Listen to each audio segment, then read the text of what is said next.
Today, we're going to harvest lavender and distill it into essential oil. And we're going to do it at an actual lavender farm. We need to process all of our lavender plants in the next 48 hours, and we're going to show you exactly how we do it. By the end of this video, you'll know exactly how to make essential oils from plants like this, whether you've got a farm or just a few plants in your garden. And I'll show you exactly how much essential oil you actually get from a harvest like this. The answer surprises almost everybody. First, when to harvest lavender. You want to cut it right when the first flowers in the stem are opening. That's when the oil content peaks. If you rub a stem and your hands come away sticky and fragrant, that's the oil, and that's what we're after. A quick word on varieties, because it matters more than anything else for yield. True English lavender smells sweeter, but produces less oil. The lavandins, hybrids like Grosso, are what commercial growers use because they can produce 2 or 3 times the oil. In this video, we're distilling Ms. Katherine, Phenomenal, Mayette, and Empress Purple. One tip from experience, distill fresh. The faster the plant material goes from the field into the still, the more oil you keep.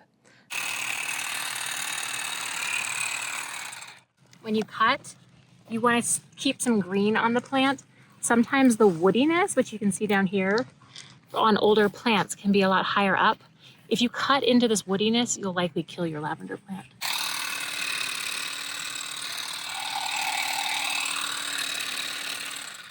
Right now it's July, and so certain varieties of lavender will bloom twice. Oftentimes the second flush is not as big as the first one. We'll do dried flower cutting, not distillation from that cut, but this is a heavy pruning and it can cause the lavender to rebloom. We're here at Rabbit Mountain Lavender Farm in Boulder, Colorado, and this is a steam distillation setup. Steam distilling is how almost all real lavender essential oil is made, and it's the same process for peppermint, rosemary, eucalyptus, pretty much any aromatic plant. We're using a distiller made by Clawhammer Supply. Links below. It's a double chamber system, and the reason for 2 chambers is simple. The water boils in one vessel, and the plant material sits in the other. The plant never touches boiling water, so nothing scorches, nothing stews. The steam passes through the lavender, bursts the oil cells, and carries the oil out. Don't pack it too dense. The steam has to move through everything. There's a false bottom down there, so steam comes up through all the material evenly with no cold pockets. Also, pro tip, if you're distilling outside, make sure to set up a pop-up tent on the off chance that it rains. This is a digital touchscreen controller running a 5500 watt element on 240 volts. I set the power right here and heats up extremely quickly, which is very important. I'll explain why in a minute. While that heats up, here's what's actually about to happen. Steam passes through the lavender and picks up the oil as vapor. Then it hits the condenser, turns back into liquid, and drips out as 2 products at once. Lavender essential oil, which floats, and lavender hydrosol underneath. If you've never heard of hydrosol, it's the distilled plant water, and it carries the scent and the water-soluble properties of the plant. People use it as a linen spray, room spray, skin toner, and aromatherapy. It used to be considered a byproduct, but it's not. It's extremely useful. You get quarts of it for free with every run, and if you've ever bought lavender hydrosol, you know it isn't cheap, so definitely save it. One trick that's backed by research. Load the lavender cold and hit it with full steam right away, rather than letting it slowly warm up. You rupture more oil cells and get better extraction.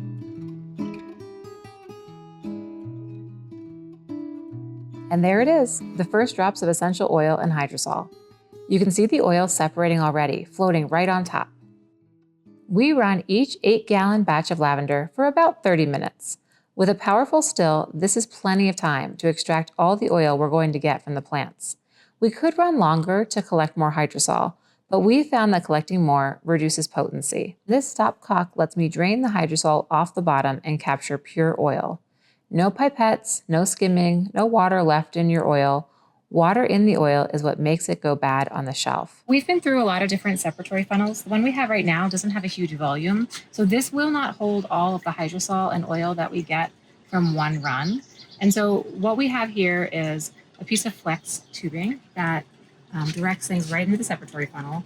And then down here is a little valve that will let off the hydrosol, which is on the bottom. So the thin layer of oil is floating here on top. The hydrosol is below. We have it set to a trickle. So you can see that this hose is taking a trickle of the hydrosol down into a glass carboy. We're gonna stop the distilling at about 25 or 30 minutes. Based on all of our studies, we've discovered that after about 30 minutes, you're really just producing hydrosol, which for some farms, that's all they do, so you can run it a lot longer. For us, we're really trying to produce the essential oil, so we will run it for about 25 to 30 minutes and then do a fresh batch. Now, for the moment of truth, how much lavender oil did we get from our plants?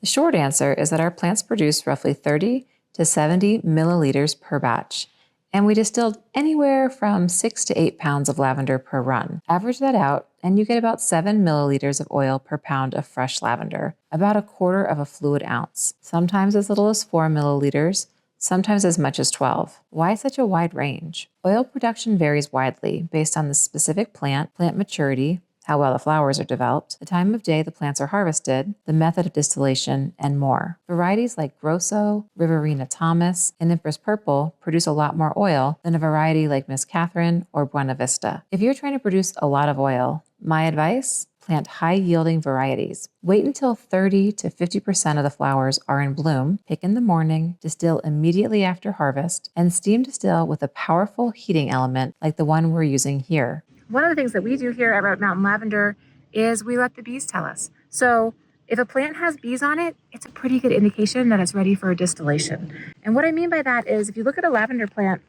there are buds that are not open, but then there's little flowers that are open. And the bees will only go to the flowers once they're open. And so we're typically looking for about 25, ideally 50% of the blooms to be open when we harvest.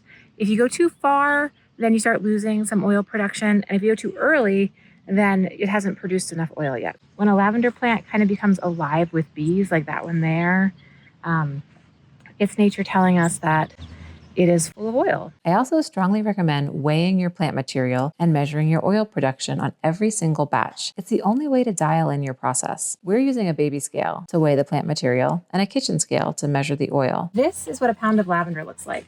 And we're distilling between 6 and 8 pounds of lavender for each run. We've actually built a handy lavender yield calculator and data storage tool. It lets you input all of the data points I just mentioned, automatically converts your results into fluid ounces of oil per pound of lavender, and has a notes field for anything else worth remembering, harvested right after a thunderstorm, for example. It saves every batch you enter, so you can come back anytime, compare runs, and figure out what's actually moving your yield. It's free. Link in the description below. One note on measuring oil. Scales that show milliliters as a unit option assume you're weighing water. Essential oil is less dense than water. So to get the true volume, multiply the scale's number by 1.13. Same if your scale reads in grams. Grams times 1.13 gives you the actual milliliters of oil. And that's the honest answer to how much essential oil you get from lavender. It takes a lot of plant to make a little oil. That's why real oil costs what it costs.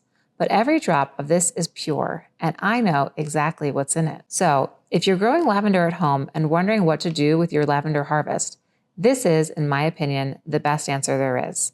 Everything works exactly the same at garden scale. Same process, same steam, just a smaller pile of flowers.